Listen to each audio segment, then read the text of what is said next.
नमस्कार, मैं हूं वीरेंद्र भारद्वाज और आप देख रहे हैं एक नजर। दिन ब दिन घट रही मतदान के प्रति रुचि के चलते लोकसभा चुनाव में खड़े प्रत्याशी भी चिंतित हो उठे हैं। मंडी संसदीय सीट से कांग्रेस प्रत्याशी वीरभद्र सिंह ने शुक्रवार को आयोजित अपनी जनसभाओं में एक और जहां कांग्रेस के पक्ष में वोट अपील की, वहीं जनता से बढ़ चढ़कर मतदान करने का आह्वान भी किया।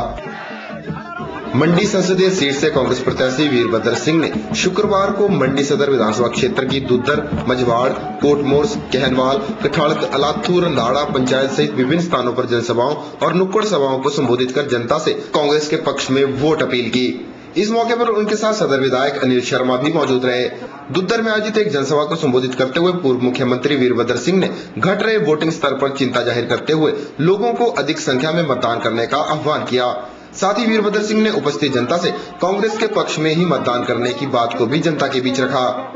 आज हमें अवश्य लेना चाहिए, और चाहे वो ग्राम पंचायत का इलेक्शन हो, पंचायत समिति का हो, जिला परिषद का हो, विधानसभा का हो या लोकसभा का हो, हर चुनाव के अंदर हमको भाग लेना चाहिए और अपनी मर्जी के कैंडिडेट को वोट देना चाहिए, और ताकि आपका जो आपकी इच्छा है वो व्यक्त हो, और आपकी इच्छा के अनुसार जो है वो विधायक है या सांसद है या कोई और मेंबर है वो चुनकर आगे आए। तो मुझे आपसे कहना है, नंबर 1, वो दिन सब अपना मतदान का प्रयोग करें, और नंबर 2, या उसका प्रयोग करते हुए आप मेरे निशान हाथ जो है, हाथ के सामने बटन दबाकर कांग्रेस पार्टी की सामने आप कीजिए, ताकि दिल्ली के अंदर जो है वो कांग्रेस सरकार का गठन हो और एक मजबूत कांग्रेस सरकार जो है वो देश की सेवा कर सके। वहीं इस मौके पर उनके साथ उपस्थित रहे सदर विधायक अनिल शर्मा ने भाजपा द्वारा पंडित सुखराम पर की जा रही टिप्पणियों को भी निराधार करार दिया। उन्होंने कहा कि सुखराम अपने किन्हीं निजी कारणों के चलते प्रचार में नहीं आ पाए हैं। अनिल शर्मा ने कहा कि वे पंडित सुखराम के आदेश का पालन कर रहे हैं और कांग्रेस प्रचार में जुटे हैं। ये प्रचार कुछ लोग, भारतीय जनता पार्टी के लोग प्रचार करने में लगे हैं कि पंडित सुखराम जी अपना समय नहीं दे पाए यहाँ पर, वो मैं इसके लिए कह देना चाहता हूँ कि मैं उनके आदेश के ऊपर ही आज जनता के बीच में चला हूँ, और जब आदेश है कि जहाँ राज साहब बोलेंगे वहाँ जाइए और पार्टी के लिए काम कीजिए। अदालती अपने को 7 और 14 तारीख को उनकी पेशी है कोर्ट, हाई कोर्ट में, जिनकी वजह से अदालत की वजह से उन लोगों के बीच में नहीं आ पाए। तो हो सकता है भारतीय जनता पार्टी के लोग जो है, जिनके पास कहने को कुछ नहीं है, वो प्रचार, झूठा प्रचार जो है वो करें, जिससे कि पार्टी को हम नुकसान करने की कोशिश करें। इसका आपको ध्यान रखना है। उपस्थित जनसभा को संबोधित करते हुए वीरभद्र सिंह ने कहा कि आज पार्टी हाईकमान से मिले दिशा निर्देशों पर ही वे चुनाव लड़ रहे हैं। उन्होंने कहा कि चुनाव लड़ना उनकी कोई मजबूरी नहीं, जबकि भाजपा इस बारे में गलत प्रचार कर रही है। ब्यूरो रिपोर्ट, के चैनल, मंडी। मंडी संसदीय सीट से भाजपा प्रत्याशी महेश्वर सिंह ने वीरवार को नाचन विधानसभा क्षेत्र का दौरा कर जनता से भाजपा के पक्ष में वोट करने की अपील की। उनके साथ नाचन विधानसभा क्षेत्र से भाजपा विधायक दिलेराम भी मौजूद थे। वीरवार को महेश्वर सिंह ने नाचन विधानसभा क्षेत्र के अंतर्गत आने वाली लोहारा, धाबण, ब्याटा, दियारगी, सेड़ी, छमियार, रजवाड़ी, नाइटल, बग्गी और मगरपादरू सहित विभिन्न पंचायतों का दौरा कर जनता को भाजपा की उपलब्धियों से अवगत कराया। इस मौके पर उनके साथ नाचन विधायक दिलेराम भी मौजूद थे। आयोजित नुक्कड़ सभाओं और जनसभाओं में महेश्वर सिंह कांग्रेस सरकार पर जमकर बरसे। उन्होंने सड़क किनारे लगे कांग्रेस के होर्डिंग पर भी व्यंग कसे।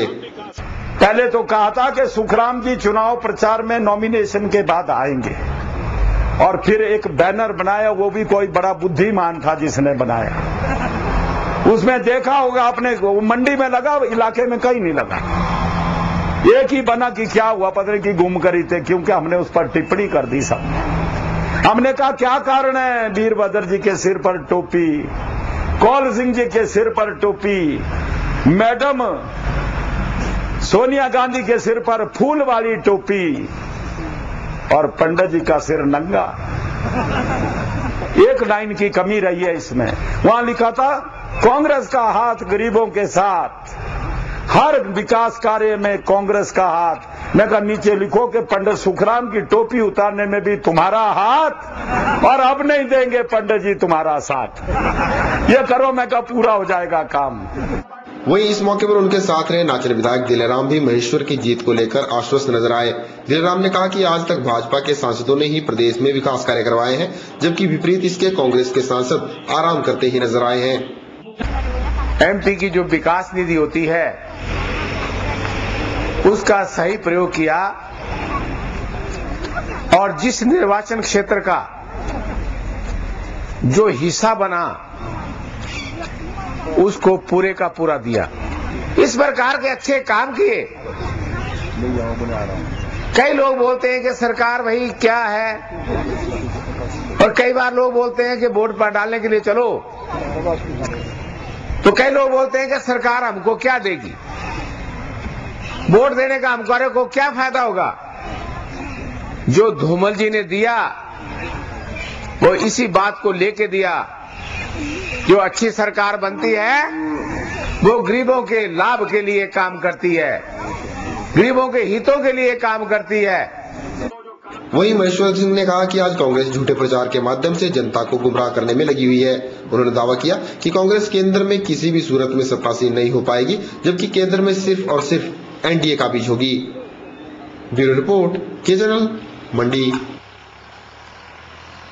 हमीरपुर संसदीय सीट से भाजपा प्रत्याशी अनुराग ठाकुर को बीते रोज हमीरपुर प्राइवेट बस और टैक्सी ऑपरेटर्स यूनियन द्वारा सिक्कों से तोला गया। इस मौके पर अनुराग ठाकुर के साथ हमीरपुर विधायिका उर्मिल ठाकुर, जिला भाजपा अध्यक्ष बलदेव शर्मा और अन्य भाजपा नेता भी मौजूद थे। हमीरपुर संसदीय सीट से भाजपा प्रत्याशी अनुराग ठाकुर के चहेतों ने उनके प्रति अपनी चाहत का परिचय कुछ इस कदर दिया। अनुराग ठाकुर को सिक्कों से तोला जा रहा है।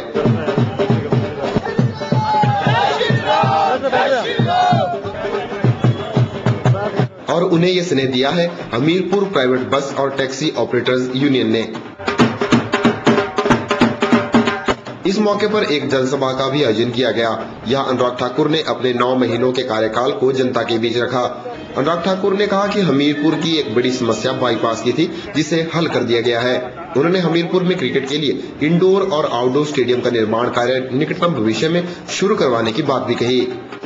अपने प्रयासों से पिछले 9 महीनों के अंदर जहां हमीरपुर संसदीय क्षेत्र के लिए इन नेशनल हाईवे की सड़कों के लिए 65 करोड़ मंजूर करवाए, इसी बाजार वाली सड़क के लिए 67 लाख अलग से और बाईपास वाली सड़क के लिए 27.75 करोड़ रुपया मंजूर करवा कर लाया।